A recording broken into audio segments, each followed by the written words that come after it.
regretting you, more like regretting watching this movie. Hello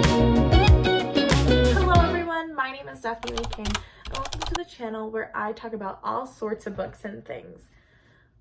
Today, if you haven't gauged already from the thumbnail, today I will be talking about the movie Regretting You. Regretting You, I think, was first a book written by Colleen Hoover. I'm just gonna leave it at that. I went to watch this movie last week with one of my friends, and I was super excited, not only to see my friend, but also to watch this movie because I've been watching all the trailers, I follow all the actors, and I was really excited. Then I watched it. So can't tell you it's my favorite movie or that I will be going back. I think there was so much hype for this movie, and honestly, I just couldn't say that I liked it very much. And I'm here today to tell you why. There is going to be spoilers ahead, so if you do not want spoilers for Regretting You, don't watch this video. But if you're still here, let's talk about it. Starting off with the overall plot, where I think Chris and Jenny, which is the husband and the aunt, are having an affair, and then they die, and then the uncle and the mom get together, and then the girl, the daughter, and a bad boy gets together, and the problems with that and dealing with the grief. So I felt like for the first hour everyone was dying and they found out about the affair, and the next hour everybody was just trying to have sex with each other, which wasn't desirable. I was really excited for this movie because I love McKenna Grace and I love Mason, the actor. I forget his last name, but I was so excited. And I was so excited for their relationship because I thought it was going to be so good and so cutesy. And it was at first, but then it kind of just became that Clara was just using Miller to get back at her mom, because her mom was like, I don't want you to date Miller. She was like, you know what I'm gonna date Miller. Show you, mom.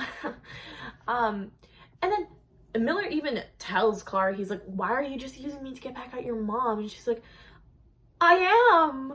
But like, there's this big emotional scene, and it's like never resolved.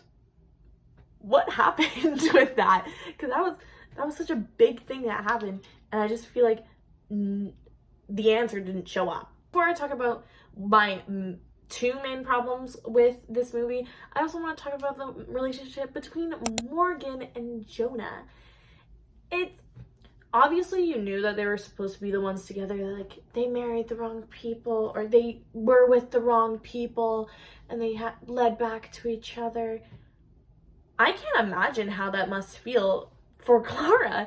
Like, someone's like, oh, your mom just got married? Yeah, it's my stepdad, but also it's my uncle, and also it's my aunt's ex-boyfriend because she's dead. So yeah, like, that has the problems within itself. And even when Morgan finds out she's pregnant, I don't think she's all too happy that it's with Chris, because she tells Jonah, she's like, I'm pregnant, and he's like, you never see Chris's reaction to that. It's considering that they stayed together, I'm assuming that it's positive, but I'm just thinking that even at the beginning, she probably didn't want to be pregnant with Chris's child. She probably didn't want to be pregnant at all, mind you, at such a young age. But I think that right from the start, her relationship with Chris was screwed. And I think that was supposed to be in the movie, that she was always supposed to be with Jonah, but she had to be with Chris because she was pregnant. It's kind of douchebaggy of Jonah to be dating the girl he wanted sister. Because you know that in that one scene when they're getting ready for, I think it's Morgan's birthday, and he has his baby, he has his baby, and you know that he wants Morgan instead of Jenny, just by the things that Jenny does, and you know that Morgan wants Jonah just by the things that Chris does that she doesn't like. Also, let's talk about Lexi for a second. Why is she so stereotypical best friend? I feel like the best friend of the movies always needs to be girl bossy and like, you don't need a man. And then she has to be like a little weird and like that they shouldn't really be friends, but she's like weird. She's the outsider. She's a little different than others. Yeah, safe to say that Lexi completely fits the stereotype, which is not all too great. I think the whole entire relationship between Morgan and Jonah, Clara obviously has a reason to be mad about it and a reason to not like it. And she's like, what the heck, Mom? And Morgan's like, what? Oh, what are you talking about? And I think she has a very good reason to be mad. And coming up with my two main problems with the movie, when Morgan is telling Clara the truth about her dad and her aunt, that they were having an affair, Clara's obviously pretty surprised by it. She's like, oh. And then, but it ends up with them hugging and they're happy, and she's like, yeah, so that's what's happening, and I just want you to know, but I don't want you to think bad of your dad or your aunt, like, and it was all cute and all, but my problem is she did not explain the thing with the baby. Clara could very well still think that Jonah and Jenny are the parents of the baby, I forget what the baby's name is, are the parents of the baby and not her dad. Like, how are you gonna, they already resolved the conversation. How do you bring that back and say, by the way, your cousin isn't just your cousin, it's your half-brother? So, hurrah for that.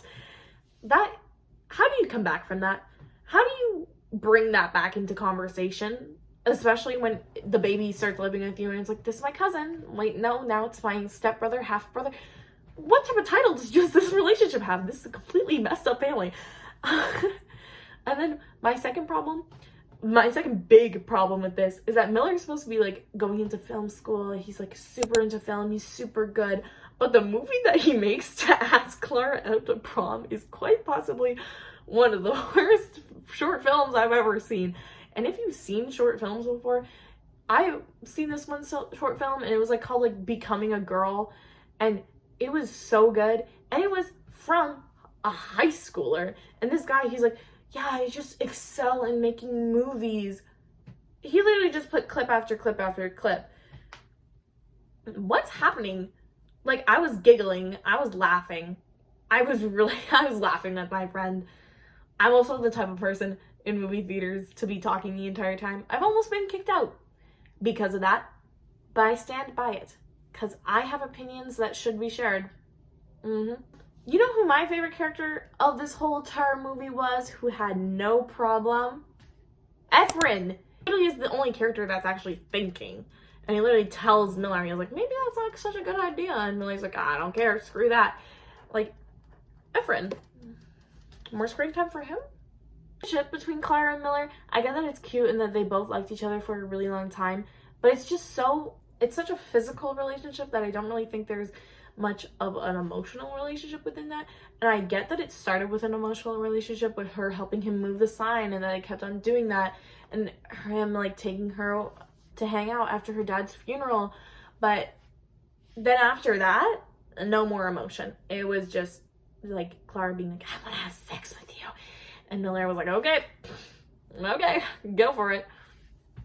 So it's safe to say that this movie is not my favorite, but I hope that you liked my review. And if you have different opinions, don't be afraid to share them with me, and take everything I say with a grain of salt, because you have your own opinions and I have my own, and that is totally okay and perfect. That's all I have for you today. Bye.